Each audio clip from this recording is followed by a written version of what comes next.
$1 দাম এখন ৮০ টাকা ছুঁয়েছে। চায়ের দোকানে বসে খবরের কাগজ পড়তে পড়তে বিমলবাবু এই কথাই বলছিলেন তপনকে। তপন পাল্টা প্রশ্ন করল, এতে তার উদ্বেগের কি আছে? বিমলবাবুর উত্তর, এই বিষয়টি দেশের প্রতিটি নাগরিকের জন্য উদ্বেগের কারণ। তপনবাবুর পাল্টা প্রশ্ন, এতে আপনি কি বোঝাতে চাইছেন? এবার বিমলবাবু ব্যাখ্যা করলেন, সুনীল অটোর ভাড়া বাড়িয়েছে কারণ পেট্রোল ডিজেলের দাম বেড়ে গিয়েছে। পেট্রোল এবং ডিজেলের দাম বৃদ্ধির কারণগুলি হলো অপরিশোধিত তেলের দামের বৃদ্ধি, টাকার দাম পড়ে যাওয়ায় 1 ব্যারেল তেল আমদানি করতে বেশি টাকা খরচ করতে হচ্ছে, অর্থাৎ মুদ্রাস্ফীতি এর অন্যতম কারণ। এর প্রভাব পড়েছে কম বেশি সকলের উপর, বিশেষত যারা যাতায়াতের জন্য অটো, বাস, গাড়ি এবং বাইক ব্যবহার করেন। বিমলবাবু আরও একটি উদাহরণ হিসেবে সুজিতবাবুর কথা উল্লেখ করেন। সুজিতবাবু বীমা সংস্থায় কর্মরত। বীমা বিক্রির জন্য তিনি বিভিন্ন জায়গায় ঘুরে বেড়ান। তিনি একটি বাইক কিনবেন বলে মনস্থির করেছেন, কিন্তু একটি মোটরসাইকেলের দাম ৮০,০০০ থেকে বেড়ে ১.25 লাখে পৌঁছে যাওয়ায় তিনি পরিকল্পনাটি বাতিল করে দেন। ইস্পাত, কয়লা, আমদানিকৃত যন্ত্রাংশ যেমন দামি হয়েছে, তেমনি গাড়ি ও বাইক সংস্থাগুলিও তাদের পণ্যের দাম বাড়িয়েছে। তেল, ইলেকট্রনিক্স, সোনা, রাসায়নিক দ্রব্য সবকিছুই আমদানি করা হয়। এই মুদ্রাস্ফীতির প্রভাব সবার উপরে পড়েছে। সারের মুদ্রাস্ফীতি সরকারকে প্রভাবিত করেছে, কারণ এটি বাজেটে ভর্তুকির বোঝা বাড়ায়। সমস্যা এখানেই শেষ নয়। যখন আমাদের ডলারে কিছুর দাম মেটাতে হবে, তখন সমস্যা আরও বাড়বে। চিকিৎসা বা শিক্ষা সংক্রান্ত বিষয়ে কাজের জন্য অনেকেই বিদেশে যান। তাদের জন্য এই ডলারের দাম বৃদ্ধি বড় মাথা ব্যথার কারণ।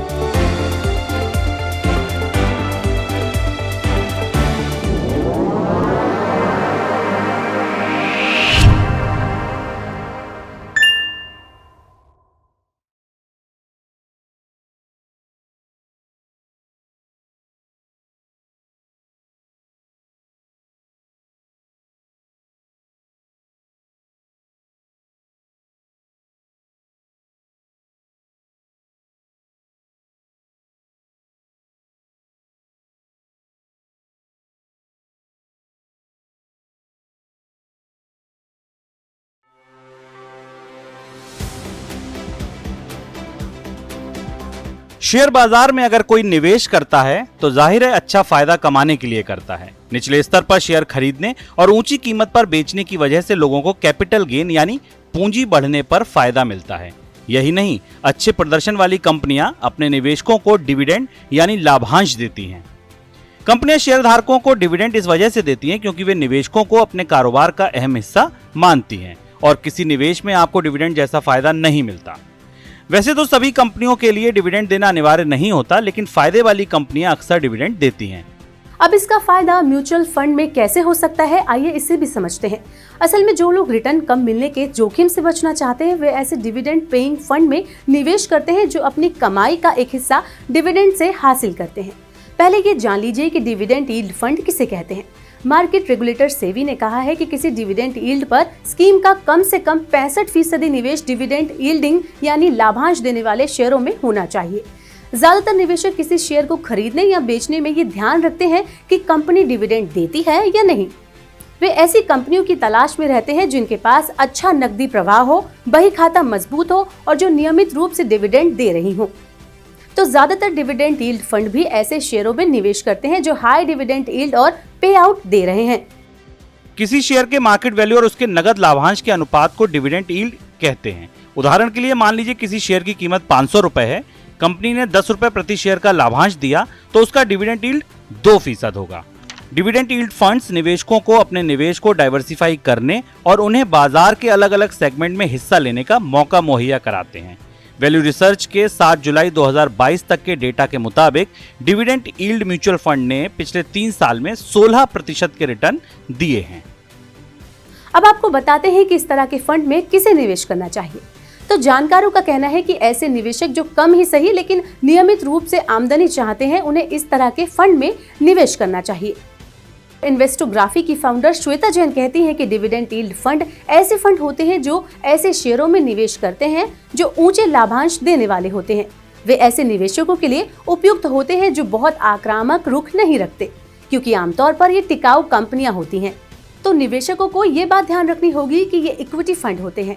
ये उस तरह के उतार चढ़ाव वाले फंड नहीं होते जैसे कि थीमेट फंड होते हैं। फिर भी इन पर बाजार के उतार चढ़ाव का असर तो होता ही है। तो ये उन निवेशकों के लिए अच्छा विकल्प हो सकते हैं जो स्थायी रिटर्न के लिए जोखिम लेने को तैयार हैं।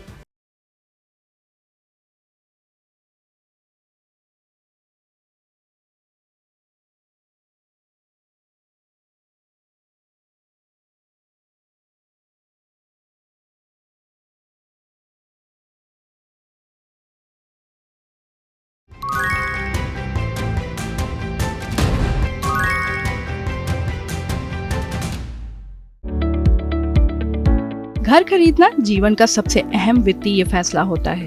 प्रॉपर्टी लेने के समय सावधानी हटी दुर्घटना घटी वाली कहावत सटीक बैठती है। प्रॉपर्टी ट्रांसफर के बाद मालिकाना हक यानी टाइटल हासिल होना सबसे अहम है। कई तरीकों से प्रॉपर्टी ट्रांसफर की जाती है। इनमें सेल डीड, गिफ्ट डीड, वसीयत से लेकर पावर ऑफ अटॉर्नी तक शामिल हैं। आइए जानते हैं कि प्रॉपर्टी ट्रांसफर पर मालिकाना हक पाने के तरीके क्या हैं। सेल डीड संपत्ति हस्तांतरण का सबसे आम तरीका है। इसे ट्रांसफर डीड या रजिस्ट्री के नाम से भी जाना जाता है। जब एक व्यक्ति किसी दूसरे व्यक्ति को प्रॉपर्टी बेचता है तो दोनों पक्षों के बीच सेल डीड होती है। सब रजिस्ट्रार ऑफिस में सेल डीड को पंजीकृत कराना पड़ता है। जनरल स्टैंप ड्यूटी चुकानी होती है। सेल डीड के बाद संपत्ति के मालिकाना हक नए मालिक को ट्रांसफर हो जाते हैं। आमतौर पर प्रॉपर्टी उपहार या दान में देने के लिए गिफ्ट डीड का इस्तेमाल किया जाता है। सामान्यतः गिफ्ट डीड में पैसों का लेन देन नहीं होता है, सिर्फ स्टैंप ड्यूटी चुकानी होती है और पंजीकरण के बाद टाइटल ट्रांसफर हो जाता है।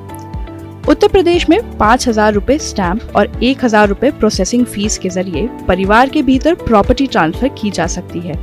सरकार ने इस प्रस्ताव को मंजूरी दे दी है।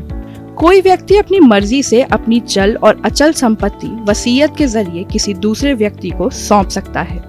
व्यक्ति के मृत्यु के उपरांत वो व्यक्ति स्वयं उस संपत्ति का मालिक हो जाएगा जिसके नाम वसीयत की गई है। विल के जरिए मिली प्रॉपर्टी पर स्टैंप ड्यूटी नहीं देनी पड़ती है। कई मामलों में जनरल पावर ऑफ अटॉर्नी के जरिए प्रॉपर्टी की खरीद फरोख्त होती है। दरअसल पावर ऑफ अटॉर्नी एक कानूनी दस्तावेज है जो किसी व्यक्ति को प्रॉपर्टी मालिक की ओर से संपत्ति की देखरेख, वाद विवाद, किराया वसूलना और विशेष परिस्थितियों में संपत्ति विक्रय का अधिकार प्रदान करता है। कई बार लोग पावर ऑफ अटॉर्नी और कब्जा लेकर प्रॉपर्टी खरीद लेते हैं। यहाँ ध्यान रखने वाली बात यह है कि पावर ऑफ अटॉर्नी के जरिए टाइटल ट्रांसफर नहीं होता है, मतलब मालिकाना हक में बदलाव नहीं होता है। मुख्तार आम प्रदानकर्ता यानी टाइटल होल्डर के जीवित रहने तक ही वैध है। सुप्रीम कोर्ट ने साल 2011 में कहा कि जनरल पावर ऑफ अटॉर्नी के जरिए अचल संपत्ति की बिक्री कानूनी तौर पर सही नहीं है। अचल संपत्ति को सिर्फ रजिस्टर्ड डीड के जरिए ही बेचा जा सकता है। प्रॉपर्टी ट्रांसफर के बाद दाखिल खारिज जरूरी होता है। जब भी कोई संपत्ति बेची या दी जाती है तो सरकारी रिकॉर्ड से एक व्यक्ति का नाम हटा दूसरे का नाम शामिल करने की प्रक्रिया दाखिल खारिज कहलाती है। लीज पर ली गई हुई संपत्ति इसके दायरे से बाहर है। मुआवजे की स्थिति में दाखिल खारिज काफी अहम है। दाखिल खारिज नहीं होने पर मुआवजा पुराने मालिक को ही मिलेगा। इसके अलावा लोन लेने में भी दिक्कत आती है। एडवोकेट सचिन सिसोदिया बताते हैं कि प्रॉपर्टी खरीदते समय सभी दस्तावेजों की जांच कर लेनी चाहिए। सबसे पहले आपको एग्रीमेंट टू सेल करवाना चाहिए, उसके बाद रजिस्ट्री या सेल डीड करवानी चाहिए। अगर आप किसी अथॉरिटी का फ्लैट या प्लॉट ले रहे हैं तो दाखिल खारिज भी करवा लें।